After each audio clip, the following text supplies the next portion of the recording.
नमस्कार, आप देख रहे हैं साइड ट्यूब। मैं देवेंद्र सिंह लड्डू। इस वक्त आम आदमी पार्टी के कार्यकर्ताओं जो है वो जश्न में डूब गए हैं।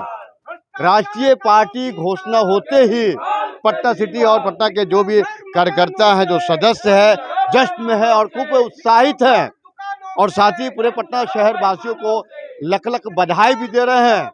राष्ट्रीय पार्टी घोषित होना एक बहुत बड़ी होती है। वैसे भी देखा जाता है तो दिल्ली और पंजाब की सरकार जो है वो आपकी सरकार है, तो अब धीरे धीरे राह बिहार की ओर और 2024 को लेकर यहाँ भी लोग तैयार में हैं कि 2024 का लोकसभा किस तरह होगा। यहाँ के कुछ कार्यकर्ताओं से जानकारी लेते हैं। नमस्ते। आम आदमी जिंदाबाद। क्या नाम हुआ आपका? जी, मेरा नाम श्रीवत्स पुरुषोत्तम। राष्ट्रीय पार्टी घोषित हुई है, आम आदमी पार्टी। जी, ठीक है, बधाई आप दे रहे हैं। धन्यवाद। एक सवाल है, जी, बिल्कुल। आम आदमी पार्टी के नेता जो हैं बड़े बड़े क्यों विवाद में रहते? ऐसा है कि आज 75 साल से, देश के आजादी के बाद से किसी ने काम करना नहीं चाहा।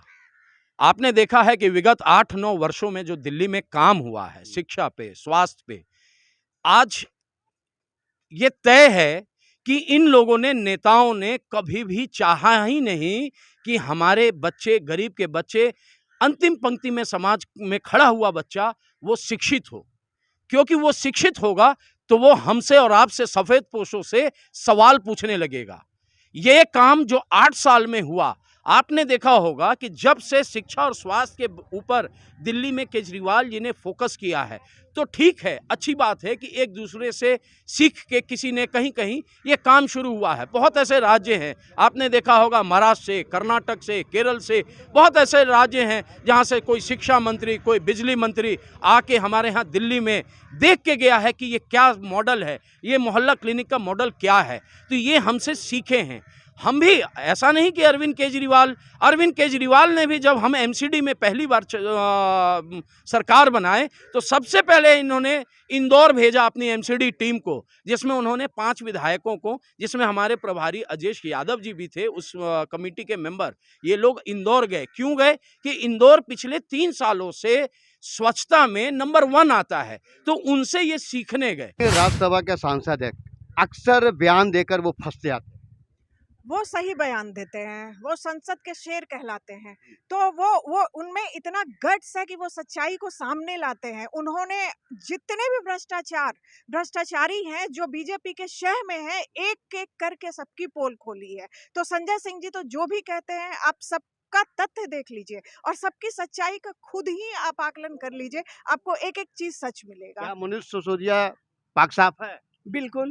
कैसे आप मान रहे हैं? वो जो अभी जितनी भी जांच हुई है सीबीआई और ईडी की, वो उनके घर से लेकर के उनके जो दादा परदादा का घर है वहाँ तक चली गई और उसने जो भी देखा कुछ नहीं मिला। उसके बाद जो अभी जितनी भी चार्जशीट दाखिल हुई है उसमें मनीष सिसोदिया जी का कहीं नाम नहीं है। तो जानबूझ करके कुछ न कुछ प्रकरण में झूठ मूठ का नाम उनका घसीटा जा रहा है और किसी तरह से उनको, हमारे हिमाचल में जब चुनाव हुआ था विधानसभा का, वो वहाँ के प्रभारी थे, लेकिन उनको तो अंदर करके ये चुनाव से अलग करना चाहते थे और इसमें वो कामयाब हुए। ठीक चुनाव के समय में उनके यहाँ सीबीआई की रेड पड़ी। ये क्या था? ये तो जानबूझ करके सोची समझी नीतियों की तरह वो काम किया जा रहा है कि किसी नाम करो वैसा माने दुनिया भर में जिस तरह से उनका नाम हुआ है शिक्षा मंत्री के रूप में, शायद ही कोई ऐसा शिक्षा मंत्री अभी भी है। पार्टी गठित हुई थी और आज लगभग कम से कम 11 और 12 साल के बीच में आम आदमी पार्टी का राष्ट्रीय पार्टी बनना कहीं ना कहीं अब देखना है कि 2024 के लोकसभा चुनाव में क्या गुल खिलाती है बिहार में। वैसे भी देखा जाता है तो पटना सिटी के आम आदमी पार्टी का जो कार्यकर्ता है, यहाँ से विभिन्न क्षेत्रों से गुजरता हुआ शहीद भगत सिंह चौक पर एक दूसरे को मिठाई खिलाने में लगे हुए हैं।